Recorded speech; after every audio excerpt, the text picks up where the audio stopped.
Hello everyone, आप सभी का स्वागत है आपके अपने यूट्यूब चैनल वाईएम के एजुकेशन क्लास पर। फ्रेंड्स, तो सबसे पहले तो आज नवरात्रि व्रत स्टार्ट है, तो माता रानी की कृपा आप सभी पर बनी रहे। जो भी लक्ष्य है आपका, माता रानी की कृपा से वो शीघ्र ही आप अपना लक्ष्य प्राप्त करें। फ्रेंड्स, तो देखिए फ्रेंड्स, हम इस चैनल पर पढ़ते हैं कंप्लीट एजुकेशन सब्जेक्ट।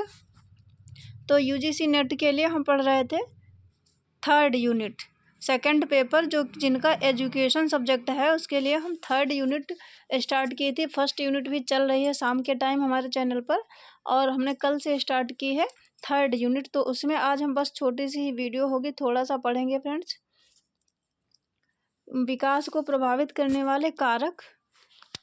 तो देखिए, विकास को प्रभावित करने वाले कारक कौन से होते हैं। देखो, वृद्धि और विकास, कल हमने इसके सिद्धांत पढ़े थे विकास के। तो आज हम देखिए ज़रा सा 2 मिनट में बताते हैं विकास को प्रभावित करने वाले कारक। तो देखिए, जिन कारणों से विकास की गति तथा रूप प्रभावित होता है उन्हें विकास को प्रभावित करने वाले कारक कहा जाता है। देखिए, जिनके होने या न होने से विकास की प्रक्रिया क्या होती है कि धीमी या तेज गति से हो सकती है, उन्हें ही विकास को प्रभावित करने वाले कारक कहते हैं। देखिए, इसके बारे में ज़्यादा डिटेल में टाइप नहीं किया, पर हम आपको बता देते हैं। देखिए, वंशानुक्रम नंबर 1,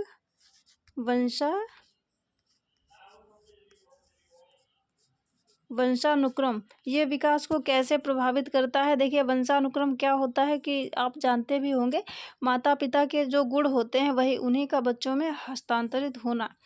तो यही होता है, पीढ़ी दर पीढ़ी जिन गुणों का हस्तांतरण होता है वही क्या होते हैं, वंशानुक्रम। गुण या फिजिकल एक्टिविटीज़ जो भी चीज़ें हैं वो अगर माता पिता से बच्चों में हस्तांतरित होती हैं तो वही क्या होता है। जैसे कि मान लीजिए कोई माता पिता क्या हैं, जिस प्रकार का उनका कलर या उनकी हाइट होगी वैसे ही बच्चों में जाना, तो ये है वंशानुक्रम से, हेरिडिटी से जो गुण बच्चे प्राप्त करते हैं। तो ये वंशानुक्रम भी विकास को प्रभावित करता है। मान लीजिए जिनके माता पिता लंबे हैं उनके बच्चे भी लंबे, और जिनके माता पिता छोटे हैं तो उनके बच्चे भी छोटे। ये ऐसा वंशानुक्रम के द्वारा होता है फ्रेंड्स। तो ये है वंशानुक्रम विकास को प्रभावित करता है।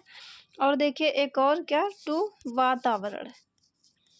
वातावरण भी विकास को प्रभावित करता है। जिस प्रकार के वातावरण में बच्चे रहते हैं उसी प्रकार का प्रभाव उनके विकास पर भी पड़ता है। तो ये ज़्यादा नहीं, जहाँ पे ज़्यादा कुछ इम्पोर्टेंट नहीं है वहाँ पे बस थोड़ा सा देख के उसके बारे में जान के हम बढ़ते हैं आगे। देखिए,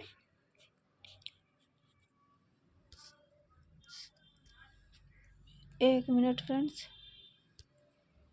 देखिए, वंशानुक्रम के कुछ नियम हैं, इनको जल्दी से हम पढ़ लेते हैं। वंशानुक्रम के नियम क्या हैं, तो इनमें से यहाँ से क्वेश्चन बन सकता है। अभी देखिए जब हम पढ़ेंगे, जैसे देखिए बीज कोश की निरंतरता का नियम, यहाँ से दूसरा है समानता का नियम। बीज कोश की निरंतरता का नियम है मतलब जैसे गुण माता पिता में है वैसे ही बच्चे में हस्तांतरित होना। तो ये निरंतरता का नियम, बीजकोश की निरंतरता का नियम है।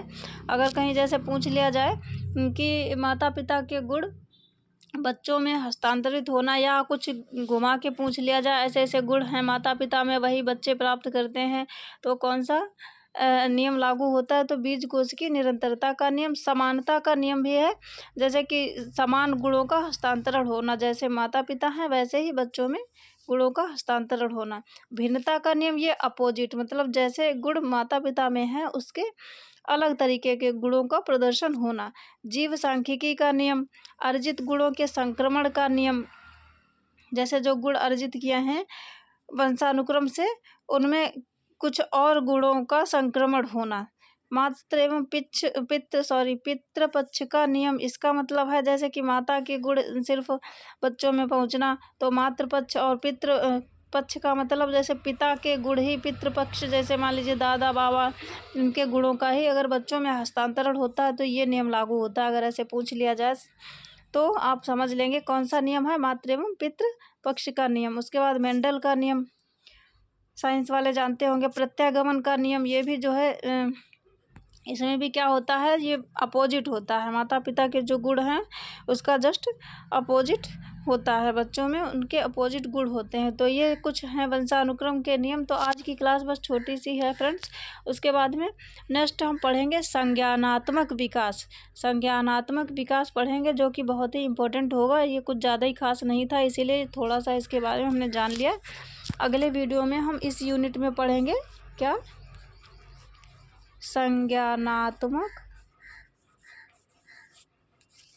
संज्ञानात्मक विकास क्या होता है और इसके सिद्धांत बहुत ही डिटेल में, बहुत अच्छी तरीके से कल की वीडियो में पढ़ेंगे फ्रेंड्स। तो आज के लिए इतना ही। फिर अगली यूनिट हम फर्स्ट यूनिट जो चल रही थी वो अभी शाम के टाइम हम पढ़ेंगे। तब तक के लिए बाय।